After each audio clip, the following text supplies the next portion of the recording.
సంబంధించి POs, APOs, OPOs and micro అబ్జర్వర్స్కి సంబంధించి ఇక్కడ ఫెసిలిటేషన్ సెంటర్ అనేది పోస్టల్ బ్యాలెట్ ఓటింగ్ జరుగుతుందండి. దీనికి సంబంధించి ఈరోజు 2290 మంది అనే ఇంతమందికి ఓటు హక్కుని కల్పిస్తున్నాం పోస్టల్ బ్యాలెట్ ద్వారా. రేపు వచ్చేసి 754 మందికి మనం ఇస్తున్నామండి. ఇప్పుడు చూసుకుంటే ప్రతి రూమ్కి మేము 8 రూమ్స్గా డివైడ్ చేసుకున్నాము.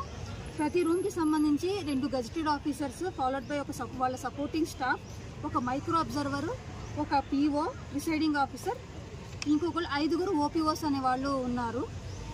దానితో పాటు ఇప్పుడు మనం 8 రూమ్స్కి డివైడ్ చేసిన సంబంధించి చూసుకుంటే రూమ్ 1కి సంబంధించి 310 మెంబర్స్ ఒకళ్ళు, రూమ్ నెంబర్ 2కి వచ్చేసి 309 మెంబర్స్ 309 మంది, రూమ్ నెంబర్ 3కి 307 మంది, రూమ్ నెంబర్ 4కి 309 మెంబర్స్, రూమ్ నెంబర్ 5కి 303 మెంబర్స్, రూమ్ నెంబర్ 6కి వచ్చి 317 మెంబర్స్, రూమ్ నెంబర్ 7కి 303, రూమ్ నెంబర్ 8కి 132.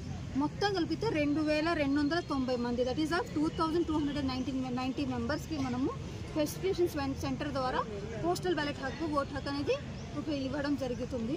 రిగార్డింగ్ పొద్దు నుంచి సజావుగానే బాగానే జరుగుతుంది, ఇబ్బంది. దయచేసి మిగతా ఎవరైతే ఇంకా రాలేదో వాళ్ళందరికీ కూడా విజ్ఞప్తి ఏంటంటే వాళ్ళు వాళ్ళ ఓటు హక్కుని వినియోగించుకోవాలని మనస్ఫూర్తిగా కోరుకుంటున్నాము.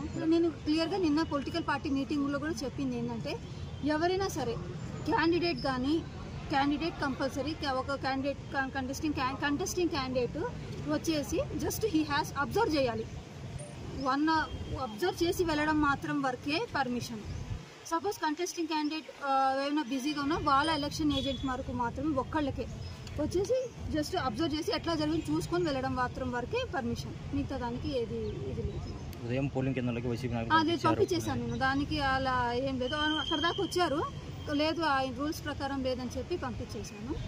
సో ఏమైనా ఉంటే కనుక దయచేసి ఎవరైతే వినియోగించుకోలేదో ఓటు దయచేసి అందరూ వచ్చి ఓటు వినియోగించుకొని మనస్ఫూర్తిగా కోరుకుంటున్నాను. ఫ్రీ అండ్ ఫెయిర్ ఎలక్షన్ జరగాలనేది మనస్ఫూర్తిగా కోరుకుంటున్నాను.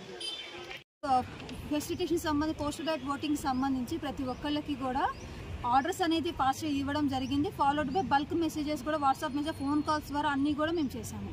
వాళ్ళందరికీ తెలియజేసిన తర్వాతే వాళ్ళు ఇక్కడికి వచ్చారు.